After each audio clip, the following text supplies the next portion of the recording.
کثرت سے کرتے تھے رمضان میں، سجدے بھی کثرت سے کرتے تھے، تلاوت بھی کثرت سے کرتے تھے.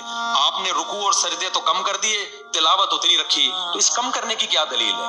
پھر وہی دلیل دیتے ہیں حضرت عائشہ والی 8 رکعتوں والی. بھائی وہ تہجد سے متعلق سوال تھا تو جواب بھی کس سے متعلق تھا؟ تہجد سے متعلق.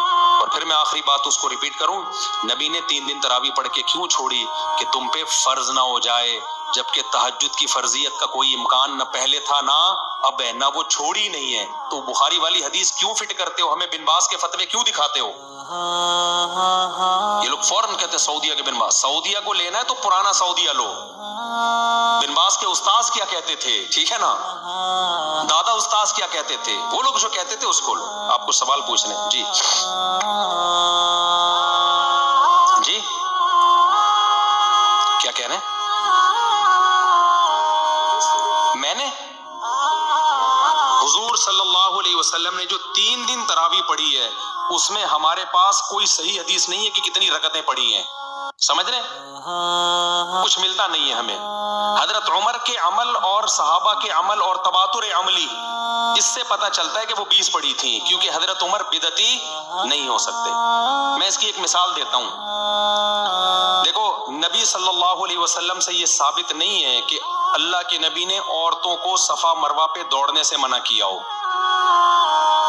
کہیں بھی یہ حدیث میں ثابت بولو نہیں ہے، کہیں بھی ثابت نہیں ہے.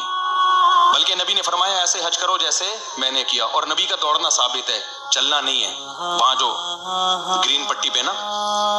لیکن ہم عملی تواتر کیا دیکھتے ہیں؟ عورتیں ہمیشہ سے چل رہی ہیں، دوڑی نہیں ہے. تو یہ اجماع ہے، امت گمراہی پہ جمع نہیں ہو سکتی. عملی بہت ساری چیزیں عملی تواتر سے ثابت ہیں. اسی طرح عورتیں آہستہ آواز سے لبیک کہیں گی، کسی حدیث سے ثابت نہیں ہے کہ نبی نے عورت کو کہا آہستہ لبیک کہنا ہے. یہ عملی بولو تواتر صدیوں تک ایسا ہی ہے. اسی طرح عورتیں سمٹ کے نماز پڑھیں گی. چاروں مذاہب اس پہ متفق ہیں. ہمیشہ سے سعودیہ غیر سعودیہ میں یہی فتویٰ چلا آ رہا ہے کہ عورتیں سمٹ کے نماز، یہ عملی تواتر ہے. اسی طرح رکوع سے اٹھنے کے بعد آپ ہاتھ چھوڑ کے کھڑے ہوگے، ہاتھ باندھو گے نہیں، یہ کیا ہے؟ عملی تواتر ہے. حدیث میں نہیں ملتا کہ ہاتھ باندھنے ہیں کہ چھوڑنے ہیں. اب میری بات غور سے سنیں. اب ہوا کیا ہے؟ شیخ بن باز رحمہ اللہ سعودیہ کے مفتی اعظم، انہوں نے فتویٰ دیا کہ رکوع کے بعد ہاتھ باندھے جائیں گے. ان سے پوچھا گیا اس کی دلیل کیا ہے؟ انہوں نے دلیل پیش کی کہ حدیث میں قیام میں ہاتھ باندھنے کا ذکر ہے، تو رکوع کے بعد جب ہم کھڑے ہوتے ہیں یہ بھی تو قیام ہی ہے نا. علامہ البانی نے اس پہ رد کیا. انہوں نے بولے تو امت کا عملی تواتر ہے، اس اجماع کے خلاف کیسے جا رہے ہیں؟ البانی نے فتویٰ دیا نہیں، ہاتھ چھوڑا جائے گا. بات سمجھ میں آ رہی ہے؟ انہوں نے کیا کہا؟ بن باز کی حدیث کہ بھئی آپ ایسی حدیث بیان کر رہے ہو جو عملی تواتر کے خلاف ہے، امت گمراہی پہ جمع نہیں ہو سکتی. لیکن بن باز اسی رائے پہ قائم رہے. اس سے پہلے لوگ ہاتھ چھوڑ کے ہی نماز پڑھتے تھے، یعنی جب رکوع کے بعد. اب آپ نے سعودیہ میں دیکھا کچھ ہاتھ باندھ رہے ہیں، کچھ ہاتھ چھوڑ رہے ہیں. ہم بچپن میں جتنے اہل حدیثوں کو دیکھتے تھے قومے میں سب ہاتھ چھوڑتے تھے، لیکن اب آپ کو کچھ اہل حدیث ہاتھ باندھتے ہوئے نظر آئیں گے بن باز کے فتوے کے بعد. تو کیا ہے؟ اجماع ایک چیز پر ہو گیا، اب اس کے کیا چل رہے ہیں آپ؟ اگینسٹ. جبکہ حدیث میں آتا ہے لا تجتمع امتی علی ضلالہ، میری امت گمراہی پہ جمع نہیں ہو سکتی. آگے چلتے ہیں ہم. بن باز نے فتویٰ دیا ہاتھ باندھے جائیں گے، البانی نے کہا نہیں باندھے جائیں گے. البانی رحمہ اللہ نے دلیل کیا دی؟ امت کا تواتر. یہی کام البانی نے بھی کر لیا. البانی نے فتویٰ دیا، ناصر البانی رحمہ اللہ نے، کہ عورتیں صفا مروہ پہ دوڑیں گی، چلیں گی نہیں. آئی بات سمجھ میں؟ حدیث پیش کی، بھئی نبی نے فرمایا جیسے میں نے حج کیا ایسے کرو، اور اس کے مقابلے میں کوئی حدیث ملتی نہیں ہمیں. حضرت عائشہ کے ایک اثر ہے کہ چلو دوڑو نہیں، وہ اثر بھی ضعیف ہے. البانی نے کہا یہ اگر صحیح بھی ہو جائے تو ہم نے نبی کو فالو کرنا ہے، حضرت عائشہ کے قول کو فالو نہیں کرنا. وہ بھی سلفی عالم تھے نا البانی، انہوں نے فتویٰ دے دیا، حوالہ موجود ہے میرے پاس. تو شیخ صالح العثیمین جو بن باز کے ہم اثر علماء میں سے تھے، سلفی عالم، انہوں نے وہی دلیل دی جو البانی نے بن باز کے خلاف دلیل دی. انہوں نے کہا یہ تو اجماع ہے بھائی، صدیوں سے چلا آ رہا ہے کہ عورتیں چلتی ہیں، دوڑتی بولو نہیں ہے. یہ سب تواتر عملی کے قائل ہیں، لیکن جب ان کے خلاف جاتا ہے نا وہ تواتر، پھر حدیثوں کا سہارا لیتے ہیں. بالکل یہی کام تراویح کے ساتھ ہوا ہے. بالکل بالکل 3 طلاقوں کے ساتھ بھی یہی کام ہوا ہے۔ 7ویں صدی ہجری تک پوری امت متفق تھی کہ 3 طلاقیں 3 ہوتی ہیں۔ ابن تیمیہ رحمہ اللہ نے فتویٰ دیا کہ 1 ہوتی ہے، اس پہ بہت دلائل دیے، پھر انہی کے شاگرد ابن قیم نے بھی اسی کو فالو کیا، ان کے شاگرد ابن رجب حنبلی نے بھی اسی کو فالو کیا۔ بعد میں ابن رجب حنبلی نے کہا بھئی یہ تو اجماع امت کے خلاف ہے، انہوں نے رجوع بھی کیا اور کہا کہ یہ اجماع امت کے خلاف ہے، کسی صحابی سے بھی ضعیف حدیث سے بھی ثابت نہیں ہے کہ 3 1 ہوتی ہیں۔ انہوں نے رجوع کیا، وہ قول ہمیشہ کے لیے ختم، پوری امت پھر جمع ہو گئی 3 3 ہوتی ہیں۔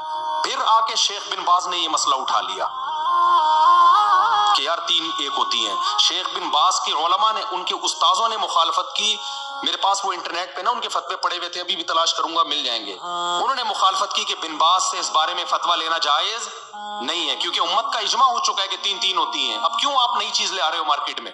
لیکن شیخ بن باز چونکہ سعودیہ کے سرکاری مفتی تھے، ان کی ایک ویلیو تھی، تو ان سارے علماء کی آواز سعودیہ میں دب گئی اور مارکیٹ میں کس کا فتویٰ چلا؟ بن باز کا۔ تو پرانا سعودیہ صدیوں تک 3 کو 3 کہتا تھا، نیا سعودیہ کیا کر رہا ہے؟ 3 کو 1۔ پرانا سعودیہ 1400 سال تک 20 رکعت تراویح پڑھتا تھا، نیا سعودیہ کیا کر رہا ہے؟ ابھی شروع کی ہے 4 سال پہلے 10 رکعت تراویح، پرانا سارا 20 پڑھتا آیا ہے ہمیشہ سے۔ پرانا سعودیہ جتنی کتابیں ان کی ملیں گی، عورتیں سمٹ کے عورتوں کی طرح نماز پڑھیں، نیا سعودیہ عورتیں کیسے نماز پڑھ رہی ہیں؟ مردوں کی طرح۔ اور یہ نیا ابھی کا سعودیہ ہے، اور پرانے کا مطلب 1200-1300 سال، 4 دن کی بات نہیں ہے، 1200-1300 سال۔ تو تراویح میں بھی وہی ہوا، تواتر عملی کی مخالفت۔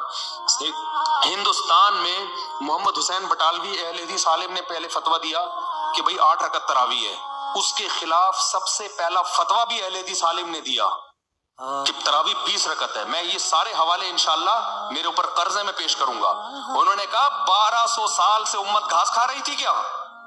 یہ اہل حدیث عالم نے مخالفت کی ہے سب سے پہلے۔ انہوں نے کہا لا تجتمع امتی علی ضلالہ، حدیث میں آتا ہے میری امت گمراہی پہ جمع نہیں ہو سکتی۔ اور دیکھو امت میں کتنے مسائل میں اختلاف ہے، بہت سارے لوگ رفع الیدین کے بغیر پڑھتے ہیں، بہت سارے رفع الیدین، بہت سارے زور سے آمین، بہت سارے آہستہ آمین، لیکن تراویح ایسی ہے۔ اسلام افریقہ میں گیا، وہاں بھی 20 رکعت تراویح، اسلام مشرق میں گیا، انڈونیشیا ملیشیا میں، وہاں بھی 20 رکعت تراویح، اسلام شمال میں گیا ترکی کی طرف، وہاں بھی 20 رکعت تراویح، اسلام جو ہے جنوب میں گیا، وہاں بھی 20 رکعت تراویح۔ اور 4 دن کی بات نہیں ہے، 1200 سال تک کوئی ایک روئے زمین پر مسجد ایسی نظر نہیں آئے گی آپ کو جہاں 20 رکعت سے 1 رکعت بھی کم ہوئی ہو۔ عملی طور پر ٹھیک ہے کچھ شاذ اقوال ملتے ہیں، کسی عالم نے 8 کہہ دیے، کسی حلفی نے بھی 8 کہہ دیے، عملی طور پر جو تواتر ہے نا، وہ اس فتوے کو فالو کسی نے نہیں کیا 8 والے کو، اب یہ غلط ہے۔ جو چلا آ رہا ہے نا صدیوں سے وہ یہی ہے۔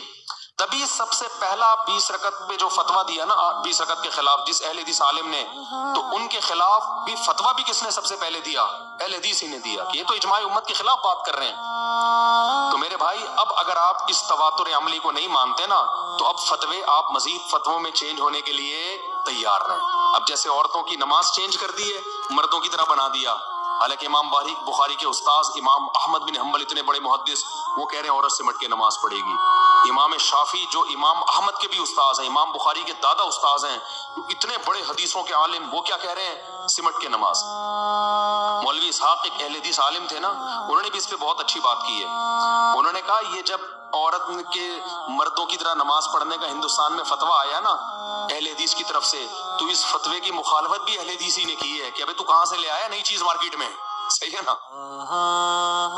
لیکن چونکہ سعودیہ کے علماء جو سلفی علماء انہوں نے اس اجماع کی مخالفت کی، تو سعودیہ کی ایک بہرحال ایک نام ہے حرم کا، لوگوں نے سمجھا کہ اہل حدیث تو سعودیہ کو فالو کر رہے ہیں اور یہ ہندوستان پاکستان کے علماء تو بدعتی ہیں۔ حالانکہ ہندوستان پاکستان کے علماء سعودیہ کے جو اصل مشائخ ہیں ان کو فالو کر رہے تھے، آج کے سعودیوں کو نہیں، جو مکہ مدینہ اوریجنل ہے اس کو فالو کر رہے تھے۔ سمجھتے ہو کہ نہیں سمجھتے؟ تو اب آپ اگر تواتر عملی کو نہیں مانتے تو اب کچھ اور مسائل ہیں جو آہستہ آہستہ چینج ہو جائیں گے۔ وہ کیا ہے؟ دیکھنا فتویٰ آ گیا البانی کا کہ عورتیں دوڑیں گی چلیں گی نہیں، انہوں نے کہا حضرت حاجرہ تو دوڑی تھی، ابھی تو یہ فتویٰ مارکیٹ میں چلا نہیں ہے، لیکن نئے نئے اسکالرز آئیں گے اور اس کو پھیلائیں گے اور یہ مسئلہ اجماعی کے بعد اختلافی بن جائے۔